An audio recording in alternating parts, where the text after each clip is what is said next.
Bon, on va profiter du Black History Month pour détruire définitivement certains mensonges. Ça va être pimenté, alors installe-toi. C'est parti.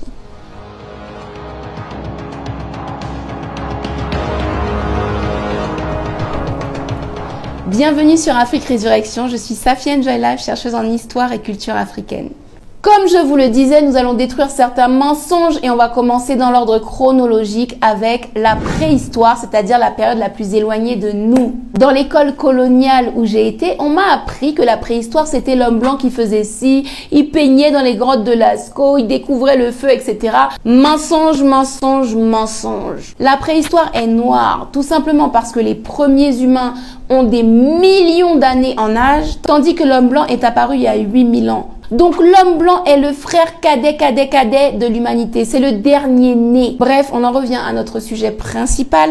L'homme préhistorique qui s'est déplacé de l'Afrique vers l'Asie, puis l'Europe et qui a peuplé finalement toute la planète, il était africain. Et donc c'est cet homme africain installé en Angleterre, en Espagne, en Italie, en France, qui va laisser libre cours à sa créativité, puisque l'homme africain étant composé essentiellement de mélanine, il est excessivement créatif. Du coup, on va retrouver ce qu'on appelle les dolmens, les menhirs, toutes ces constructions en pierre qui sont très sophistiquées, c'est l'homme africain, les gars. Et j'en viens au mensonge du jour. Les grottes de Chauvet, les grottes de Lascaux, ce sont des grottes protégées très précieuses, art rupestre, l'homme préhistorique.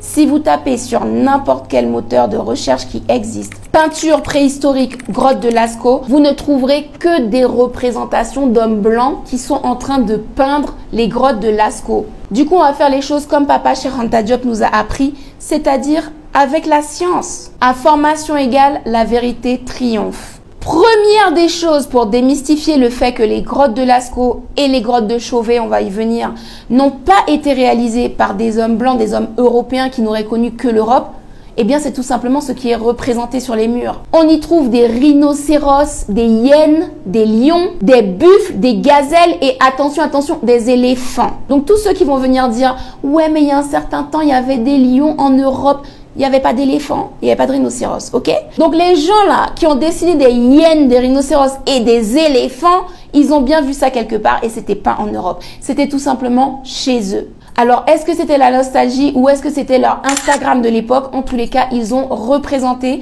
ce qu'ils connaissaient. Si là encore, il y a des gens de mauvaise foi qui vont venir dire « Oui, mais l'homme européen a pu aller en Afrique, voir les animaux et revenir les peindre. » Ok. On va donc passer au deuxième argument qui lui est indiscutable. Les dates. Et là, c'est pas nous les Africains qui avons daté ces grottes-là. Ce sont les scientifiques européens qui, grâce au carbone 14, ont déduit que la grotte de Lascaux était âgée de minimum 18 000 ans. Et la grotte de Chauvet, autre grotte très célèbre en France, 37 000 ans. Et il est de notoriété scientifique mondiale que l'homme blanc est apparu il y a 8000 ans. Donc forcément, les gens qui ont réalisé les dessins dans les grottes de Lascaux qui ont 18 000 ans et les grottes de Chauvet qui ont 37 000 ans, ils étaient là avant l'homme blanc et c'était l'homme africain. Donc là, on en a fini pour les grottes de Lascaux et Chauvet, elles sont africaines. C'est-à-dire que Picasso aura beau peindre une œuvre en Italie, en France, en Allemagne,